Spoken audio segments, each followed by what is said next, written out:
Guys, just a weekly reminder not to forget to check out Pokemon Minigame Nostalgia at the end of my video. So enjoy the battle that I'm about to showcase to you guys, and enjoy the minigame nostalgia that I have to showcase after the battle. So take care, have fun, peace.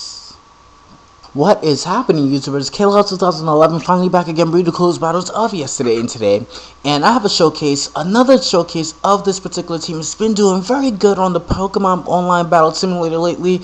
And despite my recent loss to Wild Chase, I'm just going to definitely give it another shot. My opponent leads out with a T-Tar, and I'm like taking a huge risk to go out for the Earthquake because the lead T-Tars I've been running to on the Pokemon Online Battle Simulator have Ice Beam, Fire Blast, Crunch, and SR, especially if it's lead. So I'm like, okay. He hits me with the Dragon Tail. Unfortunately, that's good for me that I'm able to get off the Earthquake, but unfortunately for me, I'm not going to be able to get my Toxic Heal going despite thinking that he might switch. I just went for obvious Earthquake not to overpredict earlier on in the game.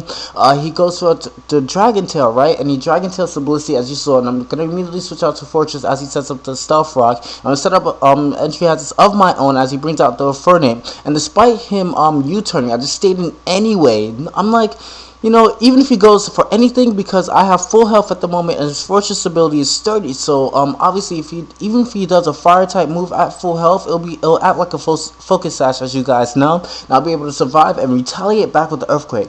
Unfortunately, he U-turns into the Bug Steel type guy. He knocks off my leftovers, so I'm not going to be able to have a chance to activate my sturdy ability again.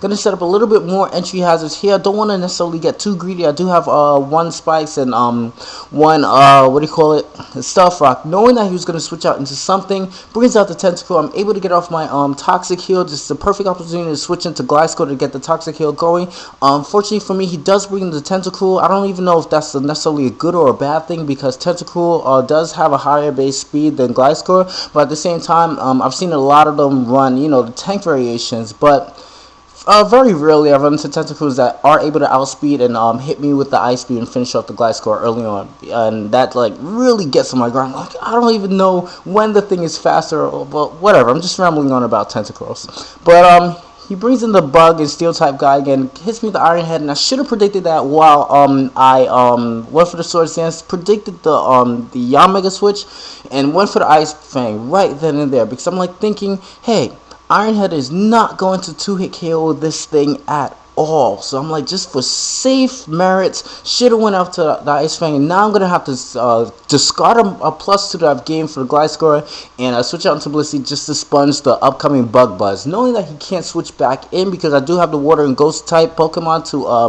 to block Tentacle's Rapid Spin in case Tentacle is holding that move. So he's just gonna stay in, hit me with the Bug Buzz, and after I think 2 Seismic Tosses, just gonna be definitely able to finish that thing off. Surprising that I haven't seen the speed boost. I have to think that maybe it's specs in some way, tinted lens, something like that. Just so naturally I also could switch into something that resisted and get hit hard with the tinted lens ability.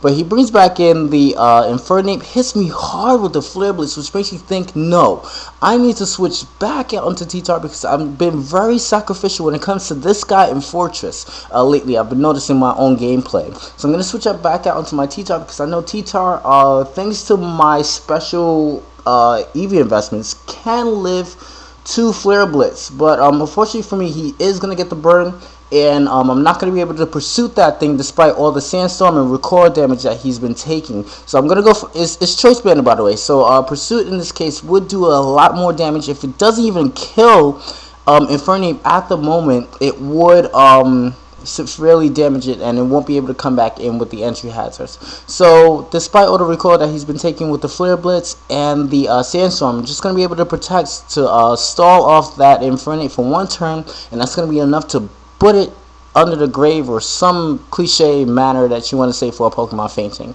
But he's just going to bring this thing in, which is awesome. It allows me to get a +2, and I know he's not going to be able to finish me off with the Iron Head, so I'm like, +2 Gliscor, awesome. And everything on his team is weak to ground, if I remember correctly. I think he has T-Tar left this thing, and Tentacruel. So as long as Tentacruel doesn't outspeed my glide score, it's definitely a good game here. To add insult to injury, I am actually recovering a little bit more with the the poison heal. So I'm like making it actually a little bit harder to beat my glide score thanks to my own ability. Hits me with the Stone Edge. I just go for protection so that he doesn't get off the fake out and then the Stone Edge at the same time. So he's gonna hit me with the Stone Edge. Not gonna do all that much. I'm just gonna be able to one shot this thing with the Earthquake, and I think the remaining two are weak to to ground type attacks, not bringing in the Tentacruel earlier on, which kind of proves in my mind that I was definitely faster than the Tentacruel. And I'm just rambling on about something that's already quite obvious. So good game. I definitely had a lot of fun playing against you. Viewers, do not forget to rate, comment, subscribe, and continue to enjoy the rest of my videos. I'll see you guys in the near future. Peace.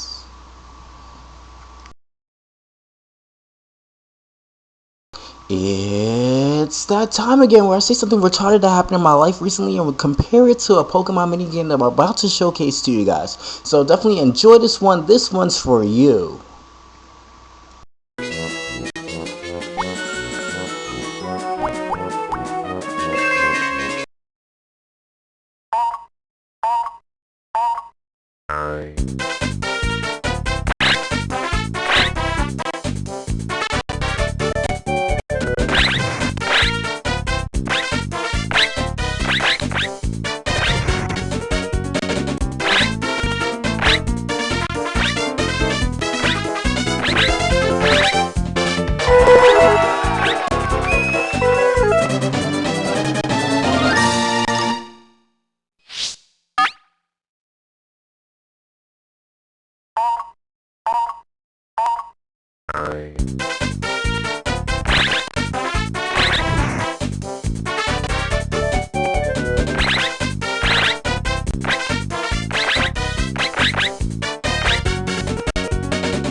You were hot. Guess what? You're not. You are dead, dead, dead. You brought your whole adventure to a screeching halt.